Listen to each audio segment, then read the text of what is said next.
আসসালামু আলাইকুম। আমি মুন সিম্পল কুকিং চ্যানেল থেকে বলছি। আল্লাহর রহমতে আমি ভালো আছি। আপনারা সবাই কেমন আছেন?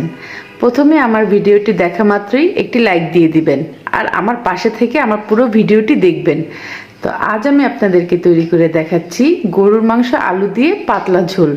খুব মজাদার আর অত্যন্ত সহজ উপায়ে আমি কিভাবে এই রান্নাটা করি আর স্বাদে গুণে মানে সব দিক দিয়ে পারফেক্ট হবে সেভাবেই আমি আপনাদেরকে সহজভাবে এই রেসিপিটি করে দেখাবো। আর দেখুন কালারটা কতটা সুন্দর এসেছে আর একদম পাতলা ঝোল। এই শীতের দিনে গরম গরম ভাতের সাথে গরুর মাংস আলু দিয়ে পাতলা ঝোল কিন্তু দারুণ লাগে। তো চলুন দেখে নিই আমরা। আর অবশ্যই আমার ভিডিওটি যদি আপনাদের ভালো লেগে থাকে আমার চ্যানেলটি সাবস্ক্রাইব করবেন, লাইক কমেন্ট এবং শেয়ার করবেন। তো চলুন দেখে নিই কী কী আমাদের লাগবে। তো দেখে নিন আমাদের গরুর মাংস আলু দিয়ে পাতলা ঝোল বানাতে কি কি লাগবে। তো সর্বপ্রথম আমি এখানে গরুর মাংস নিয়েছি। আমি এখানে 1.5 কেজির মতো গরুর মাংস ধুয়ে কেটে বেছে নিয়ে নিয়েছি। তার সাথে আমি এখানে বড় বড় 2টা আলু এভাবে কেটে নিয়েছি। আর তার সাথে আমার কিছু রুটিন সহজ মশলা লাগবে, যেমন পেঁয়াজ বাটা লাগবে হাফ বাটি, আদা রসুন বাটা লাগবে 1 চা চামচ উঁচু উঁচু করে, গরম মশলা লাগবে এলাচ, দারচিনি, তেজপাতা, লং, আর লাগবে স্বাদ অনুযায়ী লবণ। আর এখানে আমি একটা মশলা করে রেখেছি, এটা এলাচি, দারচিনি, লং, জয়ফল, জয়ত্রী বাটা, এটা অবশ্যই দিতে হবে। আর দিব হলুদ, মরিচ, ধনিয়া আর ভাজা জিরা গুঁড়া, আর লাগবে তেল। তো এই মশলা দিয়ে আমাদের হয়ে যাবে গরুর মাংস আলু দিয়ে পাতলা ঝোল। তো চলুন রান্না শুরু করা। তো প্রথমত আমি কড়াইতে পরিমাপ মতো তেল দিয়ে দিব।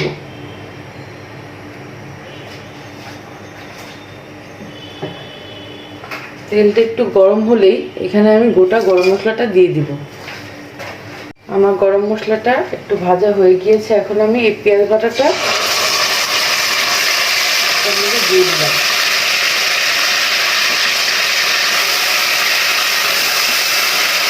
দিয়ে এটাকে একটু লাল লাল করে আমার পেঁয়াজটা একটু লাল লাল করে ভাজা হয়ে গিয়েছে। এখন আমি এখানে আদা রসুনের পেস্টটা দিয়ে দিব।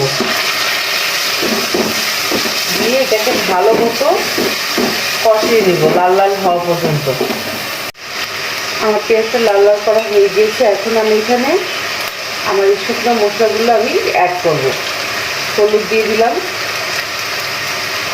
মরিচ দিয়ে দিলাম। আমি একটু ঝাল বেশি খাই, আপনারা আপনাদের স্বাদ অনুযায়ী দিতে পারেন।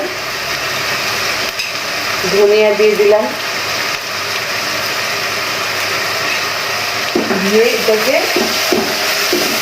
ভালো মতো নেড়ে চেড়ে পানি দিয়ে কষিয়ে নেব। খেয়াল রাখবেন মশলা যত কষাবেন তত রান্নার স্বাদ বৃদ্ধি পাবে।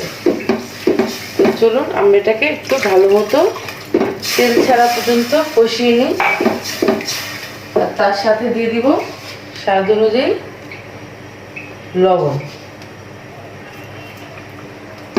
তো চলুন আমাদের এটা কষতে থাকুক।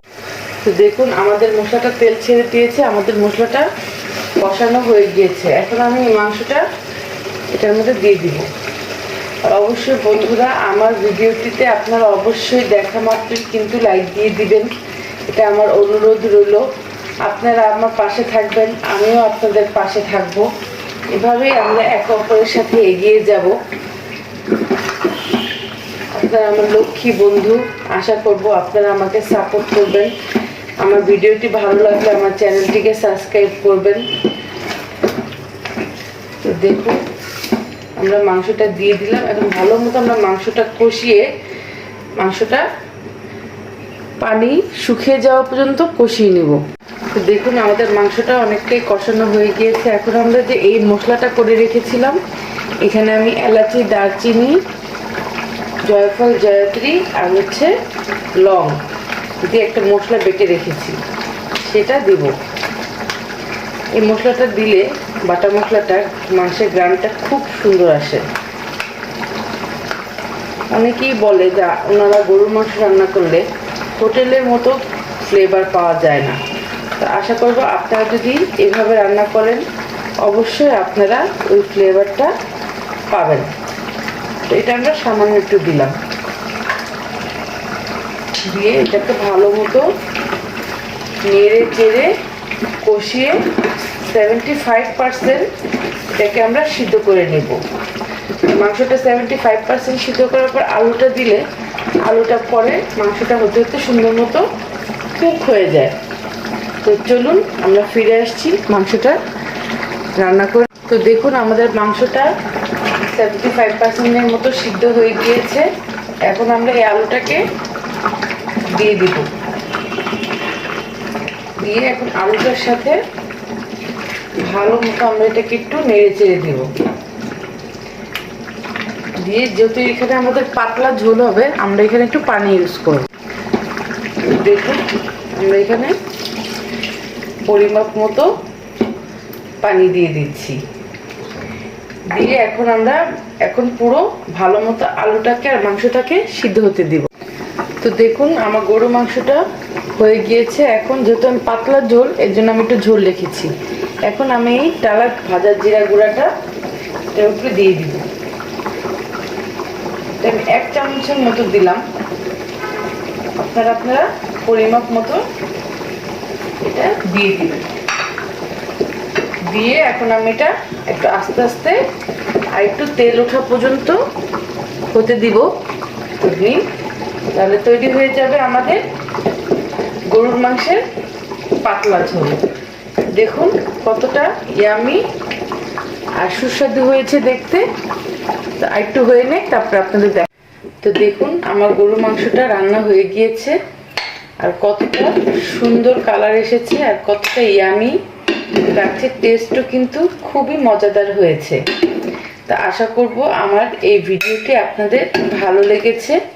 যদি আমার এই ভিডিওটি আপনাদের ভালো লেগে থাকে, অবশ্যই আমার চ্যানেলটিকে আপনারা সাবস্ক্রাইব করবেন, পাশে থাকবেন, আর আমার রেসিপিগুলো আপনারা অবশ্যই বাসায় ট্রাই করে দেখবেন। তো আজ এই পর্যন্তই। আল্লাহ হাফেজ।